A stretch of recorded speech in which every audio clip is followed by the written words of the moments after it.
That was the craziest ending of football I have ever seen in my life. Now, that was insane. What we just witnessed between Morocco and Senegal is hard to put into words. I thought we were about to see one of the biggest kind of controversies in the history of football. I mean, that could be right up there. We have seen some crazy controversies. We can go through Hand of God by Maradona. We can go through, some games that's happened with South Korea and Italy. We can go on and on and on.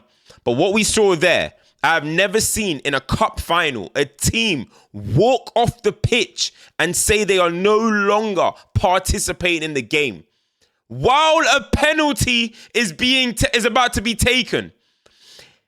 And then Brahim Diaz goes and does that.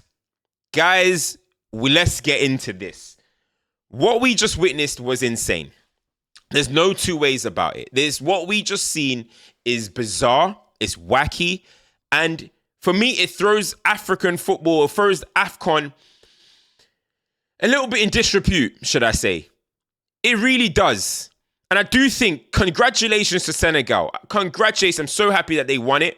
Right, I really am happy that they won it. And I think, all in all, when you walked into the tournament, you said, who's the best team in Africa? I believe you would have said Senegal. I believe so. Well, I would have said that anyway. I've got them as a dark horse for the World Cup. Maybe I might be pushing it, but you're looking at a fantastic national team, right? With a good depth.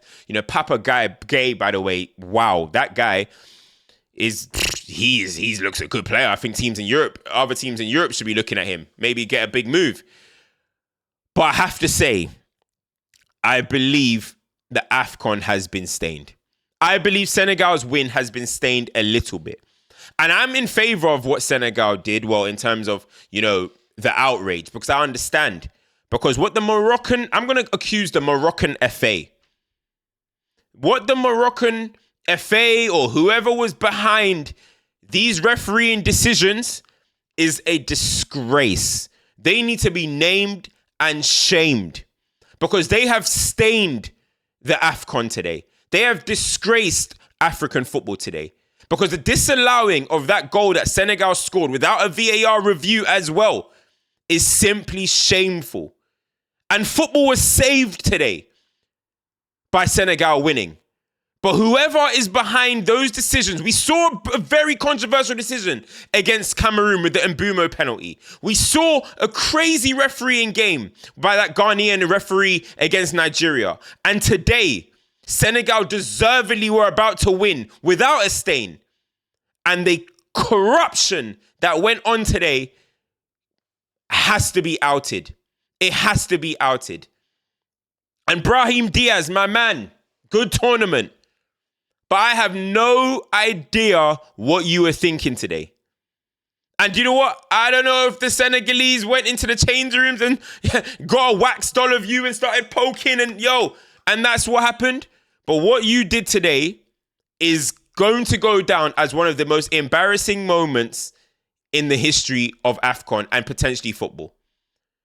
98th minute, a penalty gets awarded to Morocco. And Brahim Diaz, after such stoppage, after the players have walked off the pitch, after Mane is trying to get his players on the pitch, after all of that, you decide to do a Panenka? A Panenka? A Panenka in the dying moments, and Edouard Mendy catches it. I hope for your sake you did that for fair play. I hope for Brahim Diaz's sake you did that for fair play, because if not, my friend, get a private jet to Madrid right now. Call Florentino Perez right now and say, Pops. You need to call him Pops today, or call him Oga. You need to say, what? I need help. I need help. Because what them Moroccans might do in the streets of Rabat today, I can't repeat on this platform. Yo, Brahim Diaz, stay safe. We've seen some crazy things in international football. Stay safe. But I have to talk again. Morocco, I feel sorry for the players because they wouldn't have asked for this. But the Moroccan FA, the Moroccan officials, the referees that are taking bribes or whatever, you have disgraced African football today. You have disgraced African football.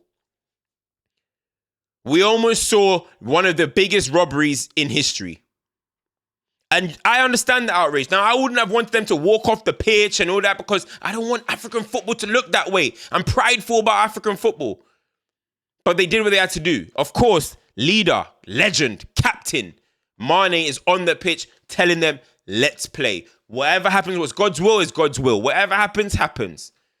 And look what ends up happening. Senegal are the champions of Africa. The champions of Africa. Senegal. For the second time. And Mane stood there like a leader. He stood there like a boss. And that's what he is. Mane is only the third player in African history to win multiple AFCONs and multiple African Player of the Years. He joins Roger Miller and Samuel Eto'o. What a legend Mane is. And now it gets to the conversation of where does Mane rank in all-time African greatest players of all time? He scored so many Premier League goals. I think he's potentially in the 100 clubs in the Premier League goals. He's won a Champions League. He's won a Premier League. He's won AFCONs. He's an amazing player to watch. He's a leader. He's a legend. What more is there that he needs to do to be in the conversation? And the conversation I'm talking about are Drogba's, Yaya's, Salah, Eto'o, George Weah, these type of names. Mahrez, you put Mane in that, and it depends now who gets knocked down those lists.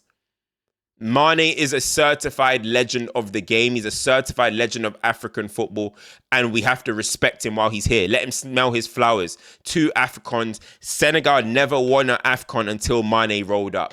Now, of course, it's a team game. I thought Papa Gueye was amazing, but Sadio Mane is the heartbeat of that nation. The heartbeat.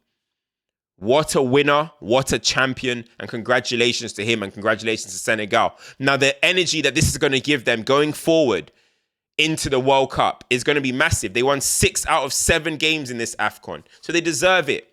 They deserve it. They were the best team. They have the best players. And they did a really, really good job. Now let's see what they do in the World Cup, because I feel like they might be the ones that are flying the flag for the African football in the World Cup. Now we have to talk about the Moroccan side. Losing at home. No one has won the AFCON at home, obviously, other than Côte d'Ivoire, since 2006. So home nation advantage in the AFCON, it helps, but it's not the be-all and end-all. And losing in front of your fans after that type of controversy, I just hope there's no riots. I just hope nothing crazy goes on. But they didn't deserve that, them players. I don't think they did, because they're not part of that. They're not part of that, but Morocco didn't bring their A game today. Maybe they shriveled under that pressure. Brahim didn't bring his A game. And Brahim, mate, your favorite song might have to be Many Men. Wish there for Palmy. Bro, go and start running up some 50 Cent. Because it might get dark for you, Ache. It might get dark for you, Ache. Serious. But guys, man, Senegal are the champions. What a crazy ending. I think there's going to be so much fallout from this. I really want to know if Brahim did that on purpose. I'd rather him come out and say, yeah, I did it on purpose. Because if you meant that, you must be smoking crack. You must be smoking crack. It's got to be on purpose. It's got to be. It's got to be. I'm surprised he even went to the bench. They should have airlifted him to Madrid. Crazy, crazy stuff, people. Like, share, subscribe, turn notifications on. Your boy CultureCams. Senegal are the champions. Congratulations to them. Let's see what the fallout of all this is going to be. I think Morocco have hosted a brilliant tournament, by the way. I think they've hosted a brilliant tournament. Facilities are great. Everything was great. I was out there for a bit. I think they've facilitated a great tournament. But it got stained tonight with that disgrace that we just saw on the football pitch. It got stained a little bit. But let's see, man. We've seen corruption. South Korea v Italy is one of the biggest corruptions ever. That almost topped it. That is. We're going to be talking about this for years to come. Guys, like, share, subscribe, turn notifications on. It's your boy CultureCams. Congratulations, Senegal. Am I wearing green for Senegal? I'm out. Peace.